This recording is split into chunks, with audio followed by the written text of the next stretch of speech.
ನಿರಂತರ ಸುರಿಯುತ್ತಿರುವ ಮಳೆಯಿಂದಾಗಿ ಅಫ್ಜಲ್ಪುರ ತಾಲೂಕಿನ ಕೆಕ್ಕೆರಸಾಳ್ಗಿ ಗ್ರಾಮದಲ್ಲಿ ಸರ್ಕಾರಿ ಹಿರಿಯ ಪ್ರಾಥಮಿಕ ಶಾಲೆಯ ಅಡುಗೆ ಕೋಣೆ ಹಾಗೂ ಶಾಲಾ ಕೊಠಡಿಗಳು ಸಂಪೂರ್ಣವಾಗಿ ಹಾಳಾಗಿದೆ. ಸಂಬಂಧಪಟ್ಟ ಅಧಿಕಾರಿಗೂ ಹೇಳಿದ್ರೂ ಕೂಡ ಯಾವುದೇ ಪ್ರತಿಕ್ರಿಯೆ ನೀಡುತ್ತಿಲ್ಲ. ನಿರಂತರ ಸುರಿಯುತ್ತಿರುವ ಮಳೆಯಿಂದಾಗಿ ಅಡುಗೆ ಮಾಡುವ ಧಾನ್ಯಗಳು ಹಾಳಾಗುತ್ತಿದೆ. ಮಳೆ ಬಂದರೆ ಸಾಕು ಅಡುಗೆ ಕೋಣೆ ಚರಂಡಿಯಂತಾಗುತ್ತದೆ. ತಾಲೂಕು ಶಿಕ್ಷಣಾಧಿಕಾರಿಯವರಿಗೆ ಗಮನಕ್ಕೆ ತಂದರೂ ಕೂಡ ಯಾವುದೇ ಶಾಲಾ ಕೊಠಡಿ ಆಗಿಲ್ಲ ಎಂದು ಗ್ರಾಮಸ್ಥರು ಆಕ್ರೋಶ ವ್ಯಕ್ತಪಡಿಸಿದ್ದಾರೆ. ಈ ಸಂದರ್ಭದಲ್ಲಿ ಮಾಜಿ ಎಸ್ಡಿಎಂಸಿ ಅಧ್ಯಕ್ಷರು ಅಶೋಕ್ ಇಟಗಿ, ಗ್ರಾಮದ ಮುಖಂಡರಾದ ಉಪೇಂದ್ರ ಪೂಜಾರಿ, ಜಟ್ಟಪ್ಪ ಪೂಜಾರಿ, ಅಶೋಕ್ ಮಾಲಿ ಪಾಟೀಲ್ ಇನ್ನಿತರರು ಉಪಸ್ಥಿತರಿದ್ದರು.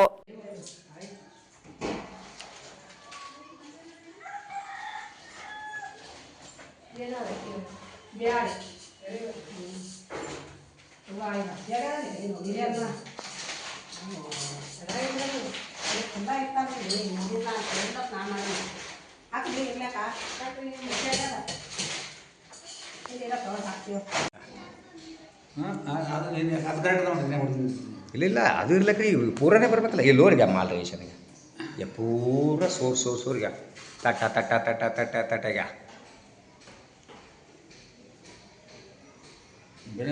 ಇಲ್ಲ ನೋಡ್ರಿ ನೀವು ಹೆಂಗದ ಹೆಂಗೆ ಈಗ ನೋಡ್ರಿ ಇದು ತಟ್ಟ ನೋಡ್ರಿ ಈಗ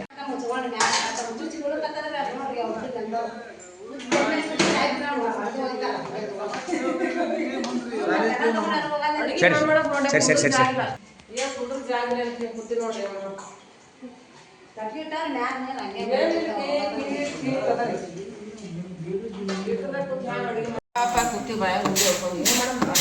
ಈಗ